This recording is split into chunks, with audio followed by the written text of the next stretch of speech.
Mesdames, Messieurs, l'objet de cette présentation est très concret. Présenter deux scénarios complémentaires pour développer la remédiation des apprentissages dans les collèges de Côte d'Ivoire. Le premier scénario repose sur le travail autonome des élèves à partir de fichiers autocorrectifs en français et en mathématiques. Le second scénario repose sur des séances de remédiation par anticipation conduites en petits groupes, en physique-chimie et en SVT. Mon objectif n'est pas seulement de décrire ces outils, mais de montrer en quoi ils peuvent structurer une véritable politique de différenciation pédagogique au niveau des établissements, avec un rôle central pour les corps d'encadrement. La première question est simple, mais fondamentale. Pourquoi parler de remédiation aujourd'hui et pourquoi en faire un axe structurant de la politique pédagogique? Nous avons déjà vu qu'au niveau du collège, l'hétérogénéité des élèves est très marquée. Certains maîtrisent relativement bien les attendus des classes antérieures, d'autres accumulent des retards en lecture, en numération, en compréhension de notions scientifiques de base. Les élèves issus de milieux défavorisés, les élèves des zones rurales, ceux qui ont connu des parcours scolaires heurtés, sont plus exposés à l'échec et au décrochage. La tentation, pour l'enseignant, est souvent de tenir le programme, c'est-à-dire d'avancer coûte que coûte, au risque de laisser derrière lui les élèves les plus fragiles. La remédiation, située dans le cadre de la différenciation pédagogique, devient alors un instrument concret de justice scolaire. Elle permet de donner davantage de temps, d'appui et de retour à ceux qui en ont le plus besoin, non pour baisser les exigences, mais pour les rendre réellement accessibles. C'est dans cette perspective que s'inscrivent les deux scénarios que je vais présenter. Les dispositifs que nous proposons d'expérimenter puis de déployer s'organisent autour de deux grands scénarios. Premier scénario, le travail autonome des élèves à partir de fichiers autocorrectifs. En français, il s'agit d'un ensemble cohérent de fiches de lecture-compréhension construites à partir de textes courts, ancrés dans le vécu des collégiens ivoiriens, complétés par une collection de petites nouvelles à lire en quête ivoirienne. En mathématiques, il s'agit d'un second ensemble de ressources centrées sur les fondamentaux: numération, opération, fraction, grandeur et mesure, proportionnalité, etc. Deuxième scénario, des séances de remédiation par anticipation en sciences expérimentales. En physique-chimie, 26 séances de 30 minutes sont proposées pour les 6e et 5e, chacune ciblant une difficulté scientifique récurrente. En SVT, 20 séances analogues sont prévues pour les classes de 4 et 3e à partir de situations contextualisées. Au-delà de leur diversité, ces deux scénarios reposent sur une même logique: diagnostiquer les difficultés récurrentes, proposer des tâches ciblées et courtes, et consolider les apprentissages de manière progressive. Entrons d'abord dans le premier scénario, celui du travail en autonomie.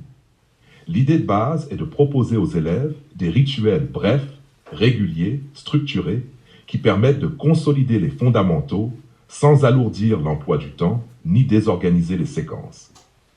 En français comme en mathématiques, les fiches sont conçues pour être utilisées en travail autonome. L'élève lit, répond, s'autocorrige à partir d'un fichier de correction et reporte ses résultats dans une grille de suivi. On est ici dans une logique d'autonomie guidée. L'élève n'est pas livré à lui-même. Il est d'une part accompagné par la structure de la fiche et par un dispositif d'autocorrection formative, mais aussi d'autre part par la possibilité de travail en duo en choisissant un camarade, éventuellement devenu tuteur si besoin est. La répétition de ces routines installe des habitudes de travail, renforce les automatismes et nourrit ce que l'on peut appeler la métacognition de base. L'élève sait où il réussit, où il échoue et pourquoi. Enfin, le système de profilage AD permet de différencier les parcours. On ne propose pas les mêmes séquences à un élève très à l'aise et à un élève en grande difficulté. En français, chaque fiche repose sur un texte court, accessible mais exigeant du point de vue de la compréhension. Le choix a été fait de privilégier des situations près du vécu des élèves. Scène de Gbaka, marché, vie de quartier, situation scolaire, etc. Cette contextualisation soutient la motivation et donne du sens à l'exercice de lecture. Les questions sont de type QCM, mais elles ne se limitent pas à vérifier si l'élève a lu le texte. Elle l'amène à repérer des informations explicites, à faire des inférences simples, à interpréter une intention, un point de vue, un implicite. L'autocorrection se fait à partir d'un fichier de correction qui permet à l'élève de comparer immédiatement ses réponses, de comprendre l'origine de ses erreurs et de reporter son score. Le système de profilage AD permet ensuite à l'enseignant de repérer les élèves qui nécessitent une réorientation sur d'autres ressources plus en phase avec ses compétences en cours de construction. Concrètement, on peut imaginer par exemple une fiche décrivant une scène de Chewbacca, qui parle à qui, quels indices montrent la tension, qui décide, qui obéit. Ce type de texte permet de travailler à la fois la compréhension fine et les dimensions psychosociales du langage. En mathématiques, la logique est comparable, mais adaptée aux spécificités de la discipline. La programmation prévoit, pour les classes de 6e et 5e, puis pour les classes de 4e et 3e, des séries de fiches centrées sur les grands domaines des programmes: numération, opération, fraction, grandeur, mesure, proportionnalité, etc. Prenons un exemple concret. La série numéro 5 pour les 6e, 5e, consacrée aux grandeurs et mesures, au périmètre, aux aires, au volume, aux vitesses. Il s'agit là de compétences transversales, indispensables pour comprendre les situations de la vie courante comme les exercices plus complexes des manuels. Calculer l'aire d'une cour, d'un terrain de sport, le volume d'une cuve, interpréter une vitesse ou un débit, etc. Les fiches proposent des tâches graduées. D'abord des conversions d'unités dans le système international, puis des calculs de périmètre, des aires de figures simples, des cas plus complexes avec des surfaces trouées, enfin des volumes et des grandeurs composées. L'autocorrection à partir d'un fichier de correction permet à l'élève de vérifier ses résultats, de corriger ses erreurs et à l'enseignant de repérer les difficultés récurrentes pour en analyser les causes et réorienter l'élève sur d'autres ressources. La question essentielle pour vous, corps d'encadrement, est la suivante. Comment promouvoir concrètement ce travail en autonomie pour qu'il s'inscrive dans la durée et qu'il ne repose pas seulement sur la bonne volonté individuelle? Les guides français et mathématiques proposent plusieurs repères. D'abord, la logique des rituels. Il ne s'agit pas d'organiser de grandes séances extraordinaires, mais des séquences courtes, de 45 à 60 minutes, intégrées plus tôt ou en fin de cours, ou dans d'autres temps à institutionnaliser au sein de l'établissement scolaire. Ensuite, l'organisation matérielle, jeux de fiches, fichiers de correction, grilles de suivi individuelles et tableaux de bord de classe. Cela semble simple, mais c'est décisif pour permettre une mise en œuvre fluide. Enfin, le profilage AD permet à l'enseignant de choisir quelles fiches proposer à quels élèves. Les guides jouent ici un rôle crucial. Ils offrent un cadre commun, des procédures, des exemples de scénarios d'utilisation. Pour les inspecteurs et les chefs d'établissement, ce sont de véritables outils de pilotage pédagogique. Passons maintenant au second scénario, la remédiation par anticipation en sciences. Ici, l'idée n'est pas de reprendre après coup ce qui n'a pas été compris, mais d'intervenir en amont, avant la leçon en classe entière, sur les malentendus scientifiques les plus fréquents. En physique-chimie, un potentiel de 26 séances de 30 minutes sont proposées pour les 6e et 5e. Chacune de ces séances cible une difficulté cognitive repérée comme particulièrement obstructive.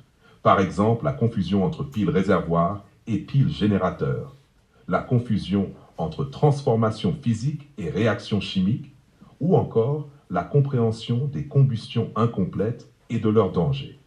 L'équivalent existe pour les classes de 4e, 3e. En SVT, 20 séances analogues sont également potentiellement prévues au niveau 4e, 3e, par exemple sur les sols et les cultures, sur la reproduction, sur la digestion, sur les magmas. Chaque séance est construite autour d'une situation contextualisée, d'un recueil des idées des élèves, d'activités très guidées et d'un test minute finale pour vérifier que le malentendu principal a bien été travaillé. L'équivalent existe pour les classes de 6e et 5e. Ces séances se déroulent en petits groupes, ce qui facilite la prise de parole et l'expression des représentations initiales. Prenons un exemple concret en physique-chimie, en 6e. Un malentendu extrêmement fréquent concerne le rôle de la pile dans un circuit.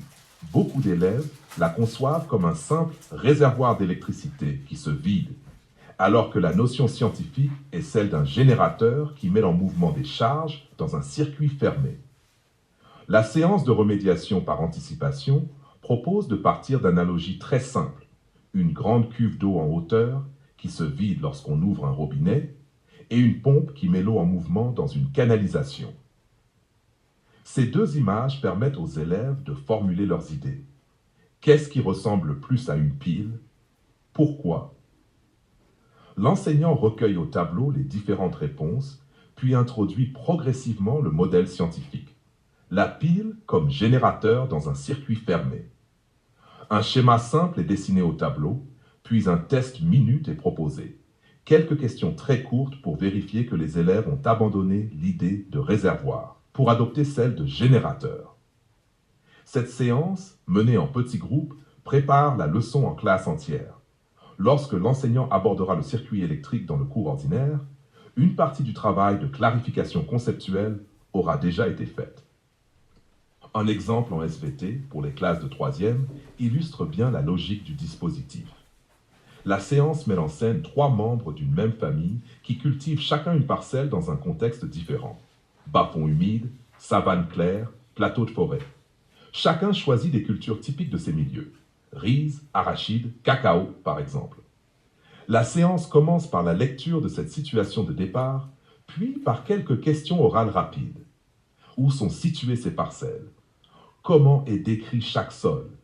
Quels sont les éléments qui retiennent l'attention des élèves? Les élèves travaillent ensuite, à partir de la fiche, à repérer les passages qui décrivent les sols, à remplir un tableau lieu, type de sol, culture principale, à relier type de sol et culture adaptée. Enfin, ils complètent des phrases qui fixent l'idée clé. Toutes les plantes ne poussent pas sur tous les sols. Cette remédiation par anticipation prépare directement la séquence de SVT sur les caractéristiques physiques et chimiques des sols, sur la perméabilité, sur la fertilité et sur le choix des cultures.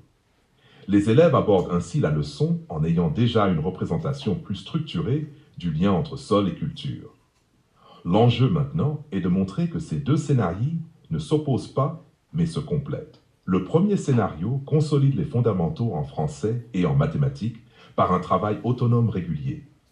Il permet de réactiver les prérequis, de stabiliser les automatismes, de renforcer progressivement la confiance des élèves dans leurs capacités. Le second scénario intervient en amont des leçons de sciences pour traiter les malentendus les plus lourds. Une inquiétude fréquente chez les enseignants est de déflorer le cours si l'on travaille une notion avant la leçon. Les guides répondent à cela en concevant des séances courtes, centrées sur les représentations initiales, qui préparent la compréhension sans se substituer au cours. Le rôle des corps d'encadrement est ici déterminant. Aider les équipes à organiser cette complémentarité, à choisir quelques priorités par niveau, puis à inscrire ces pratiques dans la durée et non comme une simple expérimentation ponctuelle. Pour conclure, je souhaiterais insister sur quelques messages clés. Premier message, la remédiation, telle qu'elle est envisagée ici, n'est pas un complément facultatif que l'on ajouterait si l'on a du temps. Elle est un pilier de la différenciation pédagogique et au-delà, de la justice scolaire. Deuxième message, les fichiers autocorrectifs de français et de mathématiques permettent d'installer un véritable tiers-temps pédagogique d'entraînement en autonomie, structuré, régulier, suivi. Ils sont au service des élèves les plus fragiles, sans exclure les autres. Troisième message, les séances de remédiation par anticipation en physique-chimie et en SVT s'attaquent à des faux amis scientifiques qui, s'ils ne sont pas traités, produisent de l'échec en cascade. En 30 minutes, en petits groupes, elles préparent la réussite de la leçon pour tous les élèves, et pas seulement pour ceux qui sont déjà à l'aise. Quatrième message, ces deux scénarios ne sont pas des dispositifs juxtaposés. Ensemble, ils couvrent l'ensemble du collège, de la 6e à la 3e, et permettent de travailler de manière cohérente les prérequis langagiers, mathématiques et scientifiques. Cinquième message, les guides qui accompagnent ces outils ne sont pas seulement des supports techniques pour les enseignants. Ce sont des outils de pilotage pour les établissements, pour les inspections, pour les directions régionales. Ils permettent de fixer un cap commun, de suivre la mise en œuvre, d'animer des formations de proximité. La Côte d'Ivoire dispose aujourd'hui d'une base solide pour faire de la remédiation un instrument central de sa politique éducative au collège. Enfin, 3 recommandations. Mettre en place quelques collèges pilotes accompagnés de près, notamment lors des premières expérimentations, et ensuite pour qu'ils deviennent des laboratoires d'innovation pédagogique polarisant en proximité les établissements de la région. Assurer les conditions matérielles de duplication des ressources, diversifier les solutions organisationnelles pour définir les créneaux horaires nécessaires et identifier les partenaires à impliquer dans ces innovations. Définir quelques indicateurs de mise en œuvre et d'effets qualitatifs non réduits aux résultats des élèves, mais prenant aussi en compte les conditions d'exercice du métier d'enseignant. Merci de votre attention.